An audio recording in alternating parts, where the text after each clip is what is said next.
All right, let's get right into it. We're breaking down the latest mid-year risk report on cybersecurity. And honestly, the headline number is a real head-scratcher. At first glance, it looks like amazing news, but when you dig in, you'll see it's hiding a much more dangerous trend. And here it is. Just take a look at that number. In the first half of 2025, cyber insurance claims dropped by a staggering 53% compared to last year. I mean, on the surface, that looks like a massive win, right? A number like that, it makes you ask the big question.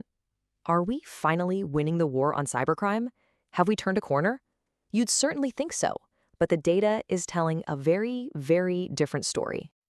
And here's the twist, straight from the report's own experts. That huge drop, it's deceptive. It turns out the attacks that are still getting through are way more selective, much more sophisticated, and a whole lot more devastating. So this brings us to our first big idea. You should really think of this current calm as the eye of a storm. Yeah, the wind has died down for a moment, but the most destructive part of the hurricane, well, it's just over the horizon. And this chart really shows that paradox in action. So, yep, claim frequency way down, 53%. Even the average loss per claim is down a little bit. But look at that bar on the far right. The severity, the actual financial damage from ransomware attacks, is up 17%. That's the real story right there. So what this all means is that cybercriminals have totally changed their strategy. They're not just casting a wide net anymore and hoping for the best. Nope. They're spending their time picking out high-value targets and engineering these really specific attacks designed to cause the most financial pain possible. So let's dig into how this new, smarter strategy is playing out, especially with ransomware. Because it's the single biggest driver of financial loss, and believe me, its playbook has been completely rewritten. And the scale of this is just wow. Direct ransomware attacks make up 76% of all the financial losses. But here's the kicker. Add in the attacks that hit a company's vendors, and that number shoots up to an unbelievable 91%. It just completely dominates the entire threat landscape. And the tactics they're using are getting so much more vicious. Double extortion is basically the new standard. So they don't just lock your files anymore. They steal them first and then threaten to leak everything publicly if you don't pay up. And get this, they're now actively hunting through a victim's network to find their cyber insurance policy, just so they can set the ransom demand to be right under the coverage limit. How brazen is that? Now, this idea of getting hit through a partner company, that leads us to the next massive trend, vendor risk. The biggest threat to your company might not even be inside your network. It could be lurking in your supply chain. And to really get how explosive this trend is, just look back 1 year. In 2023, the amount of major financial losses that came from a compromised vendor was 0. Nothing. It wasn't even a rounding error.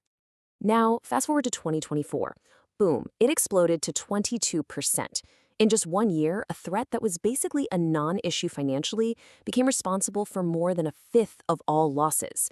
This is a huge, fundamental shift in how cyber risk works. So, what are we talking about when we say vendor risk? Well, think of it like a domino effect. Attackers find one weak link. Maybe it's a software provider that thousands of companies use, and by hitting that one target, they can cause this massive cascade of disruption for every single person who relies on them. So how are they getting in? You know, for all the talk of advanced technology, the front door is still us. It's human error.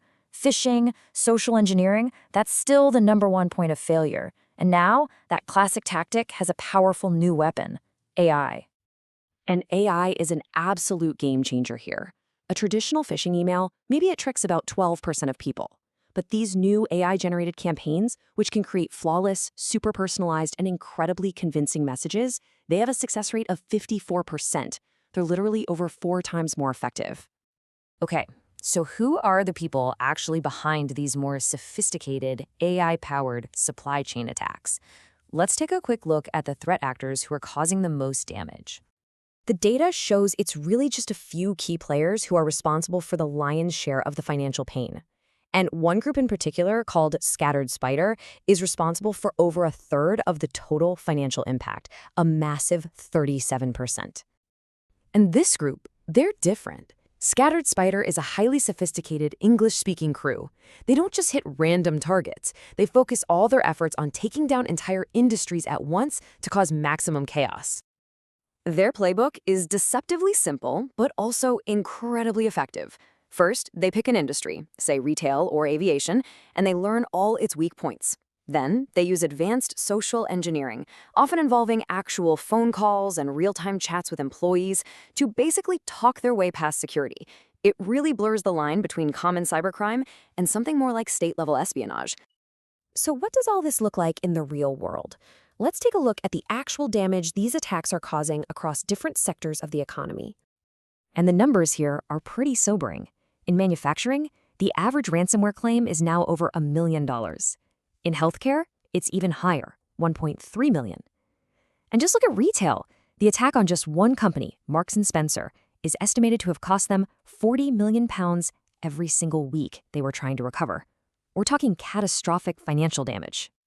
And all of this really brings us to the core takeaway from the entire report. The old idea of just securing your own four walls, that's over. It's gone. In our hyper-connected world, a vulnerability in one of your suppliers is a direct vulnerability for you. One company's risk is now truly everyone's risk. So we'll end with this question to really chew on. If an attack on a small software vendor halfway around the world can shut down your entire operation, it forces us to completely rethink security. Where does your responsibility even begin, and where does it end? And that is a question with no easy answers.